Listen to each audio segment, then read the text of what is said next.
Hey guys, back with Cara at Roseanne's Kitchen Table, and I want to talk a little bit about Bill Cosby. This is the story that's not going away. I've told this many times, how 1983, I was 7 years old, sitting in my parents' den. I watched himself, his HBO special. It made me want to become a comedian, literally changed my life. This is a true hero of mine, so this whole story is sickening to me. Like, it actually makes me feel nauseous. Now it's something like 30 women just this week in Huffington Post. A former entertainment executive, Hollywood executive, she now says that he did the same. It's the same story with the drug and then not remembering, et cetera, waking up naked, the whole thing. But what I wanted to focus on here is that pretty much everyone thinks he did it. But I wanted to focus on this idea of just the trial by opinion. Yeah. What's going on here? Because most likely none of this is going to go to trial. Probably it's all past the point of the statute of limitations, and all that. But it's incredible to me that Cosby actually is still touring. He's getting heckled a lot now, but he's actually still out there. Do people buy his tickets? People are still going, yeah, wow. Literally. And now they're protesting against them too. All kinds of stuff. People are going just to yell at him. Like it's getting kind of, it's like beyond the pale. It's beyond the looking glass. And he's also, at this point, he is elderly. He's blind. He's almost completely blind, yeah. Isn't he? I mean, he's not in the best, I don't know what his general health is, but he's definitely not who he used to be. No, he definitely isn't as sharp as he used to be. But right, so there's all that kind of details and the sadness of what's happening now. But this idea that people are convicted sort of without a trial. Yeah. This thing's never going to go to trial unless someone finds out that he did it like a year ago. Like recently, right. yeah. So assuming that it doesn't, and this is all in the past, and maybe he hasn't done any of this for 20 years, and that doesn't excuse any of it by any stretch. God, no. But just this, what do you make of just the way that we deal with these stories It's now? a very, very difficult thing to talk about. So I would compare it, I would use the analogy of the death penalty. I know this is like a crazy, so stay with me for a second. I'll go with you.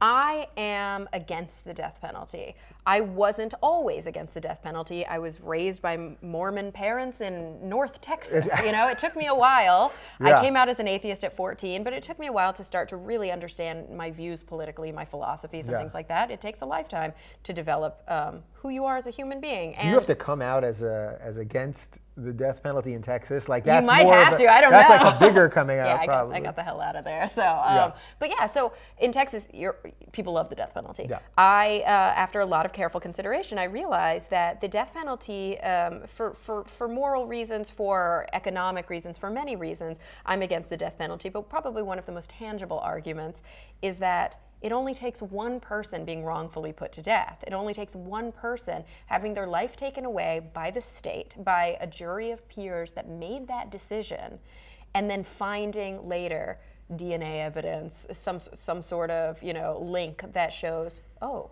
it was that other guy. It wasn't this guy. Yeah. He never should have been convicted in the first place. And the truth is, we've seen it happen enough. We've seen it happen where people spend 30 years in prison until they're finally released because they found better evidence. And it only takes one. And so because of that, I look at something like this Cosby situation, and it's a sad truth. I personally think that he did it. I mean, at this point, how can you not when you have 30 women who have come out? But if the laws were in place that allowed, for example, just one girl to say, I don't like that guy. He raped me. And no evidence is required, no due diligence is required, and that guy goes to prison, or that guy gets put on a sex offender list. If the laws were balanced in such a way that that's all it took, that wouldn't be justice either. Right, and I don't want to put the burden on the women. It's I think disgusting. that's Trust me, I'm a woman. I'm sitting here thinking and it's hard for me to even come out and say these things because, of course, I'm going to get all sorts of hate for saying that. Yeah. But justice is really fucking complicated in he said, she said situations. And the real tragedy of this Cosby stuff is not that this icon has fallen off of his pedestal. It's that it took so long for women to feel safe enough to come out that statute of limitations has passed. Right, so that's why the story is so nuts, because not only are they all repeating basically the same things that happened to them, but then even after that, that he was willing, I'm going to help you in your career. Then there was the interview on PBS where he thought the camera was off, and you could see the way he was sort of bullying the reporter into not asking him any more questions or not airing a question that had been asked. And that combined with, we've got to remember, you were just saying 1983, you were 7 years old. Guess what I was doing in 1983? You were probably not even. I was you being were, born. You were being born. Okay, I was going to say. So this is an era that I wasn't even alive in. Yeah. And I know that gender roles were different. I know that women have made so much headway. And think about, like, there can be no victim blaming in this. Right. Think about the situation, the balance of power, how those women must have felt at that time. Basically, they were incapable of coming out at the time. And the fact that now we're living in a world, that's the one silver lining, is that we're living in a culture and a society now where they do feel safer to be able to come out, and where there are protections under the law. We're starting to get better at understanding sex crime and at understanding that it's not okay. If a woman says no, it's not okay.